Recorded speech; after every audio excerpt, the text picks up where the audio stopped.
Bonjour à tous. Au menu de votre matinale ce lundi matin, pour engager la nouvelle semaine de travail, deux points essentiels en discussion. D'abord, la rencontre de Paris pour un nouveau pacte financier. Plusieurs dirigeants africains se sont retrouvés en France pour parler de l'avenir financier et des nouvelles orientations à donner au rapport de l'Afrique avec ses partenaires. Franck Aounou nous propose d'en parler pendant le débat. C'est le tout premier sujet de nos discussions puisqu'on évoquera aussi d'autres échanges qu'il y a eu entre les présidents Talon du Bénin et Tinubu du Nigeria. Faut-il croire à un nouveau visage des rapports entre les deux pays? Question au cœur de nos échanges à venir tout à l'heure. Ce sera le sujet de l'entretien avec Dr Bruno Mochaoussi, enseignant à l'université d'Abomey-Calavi et spécialiste du Nigeria. Il nous dira deux mots au sujet de l'ouverture complète de la frontière entre les deux pays du côté du Nigeria. Mesdames et messieurs, les deux actualités, sont abordées par les quotidiens dans leur production ce lundi matin. Vous aurez tous les détails à propos de leur position et angle de vue à la fin de cette émission. Ce sera à travers la revue de presse d'Asiongo Kanye Asiongo. Mais avant, je vous donne déjà une idée à l'entame de cette émission. Ce sera donc une idée rapide à travers la une des journaux. Bienvenue sur Actu Matin.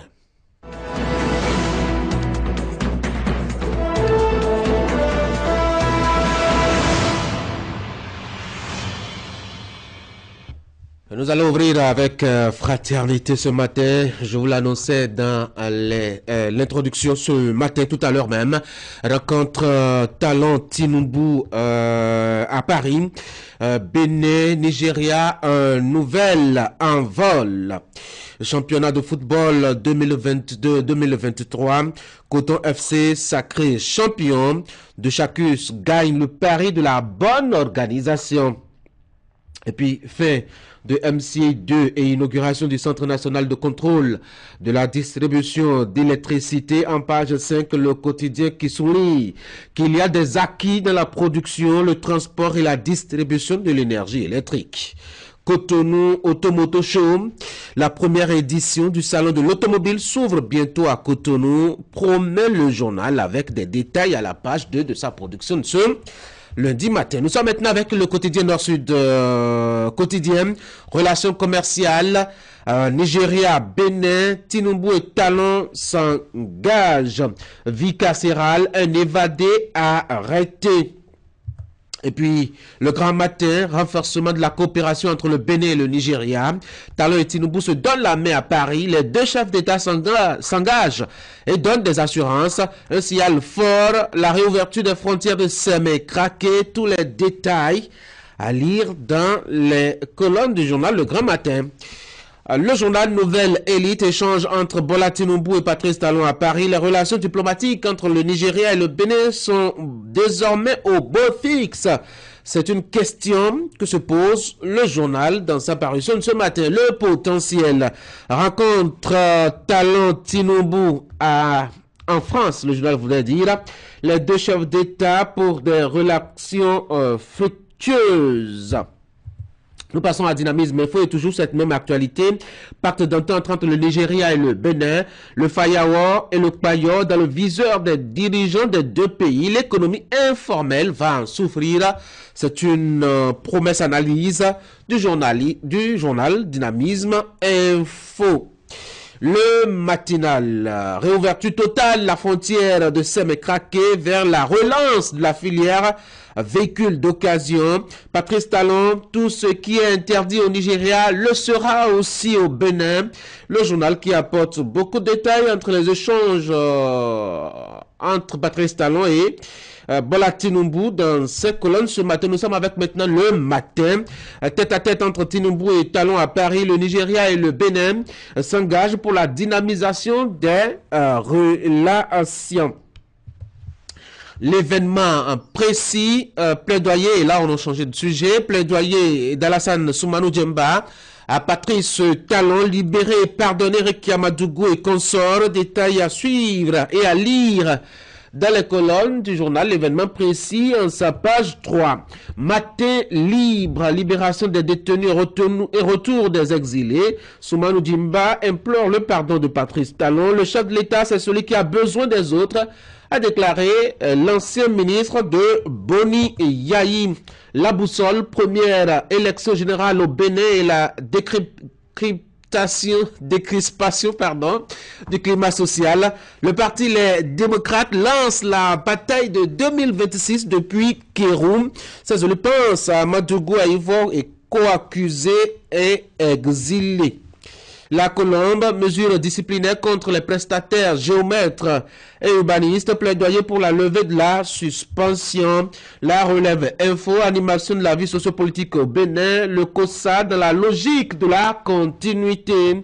Montre cette info, grâce aux réformes et décisions courageuses du président Talon, la Moirie d'Abomey passe de 12 à 14 rois. Dans 2 ans, est assez rétabli.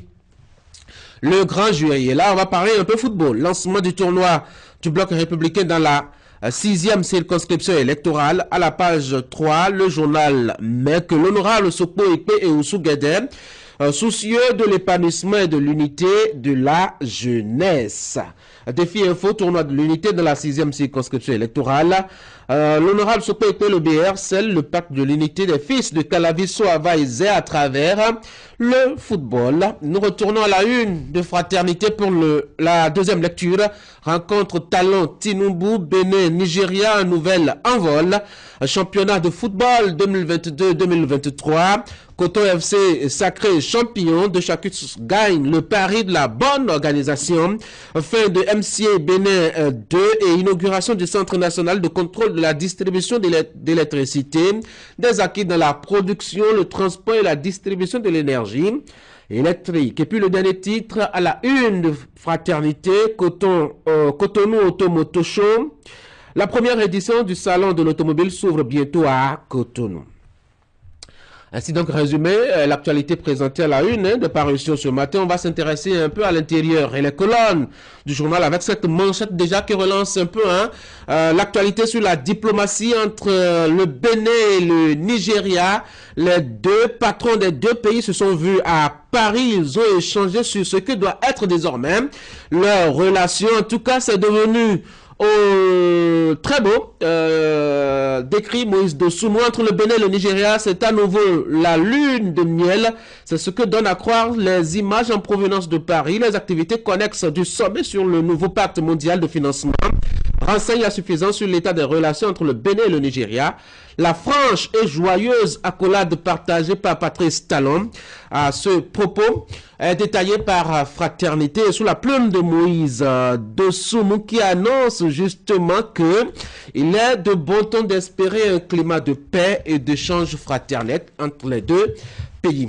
Nous sommes au début de la saison pluvieuse et déjà, je dois dire, de nouvelles productions de maïs et le journal Fraternité qui a enquêté sous la plume de Fideyo Ouédorou qui a publié la boulimie du maïs frais s'empare des consommateurs. Vous le verrez, il y a des commerces spontanés qui naissent dès lors que le maïs sort dans sa nouvelle production de la saison.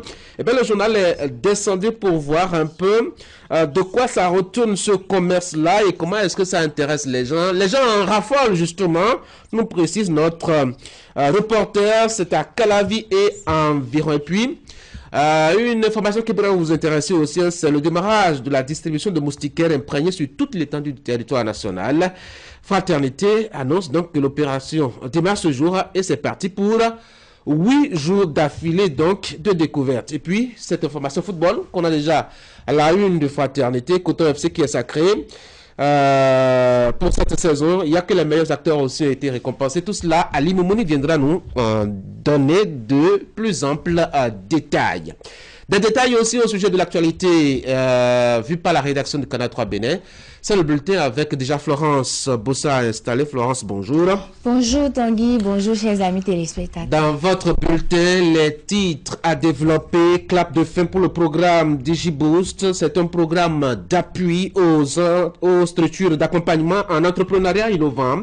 Elles sont une trentaine sélectionnées pour bénéficier de ce programme ayant reçu leur attestation de participation au terme de 9 mois de formation. Et puisque nous sommes toujours en juin, la célébration de la Journée nationale de l'arbre, ça continue au Bénin. La Société béninoise d'énergie électrique, la SB2E, vous le voyez à ces images-là, a célébré en différé ce vendredi la Journée nationale de l'arbre. Des autorités et quelques agents de la société ont choisi le site de Gakpe à Ouita pour procéder à la mise en terre de près de 1000 plats. Voici le développement du bulletin.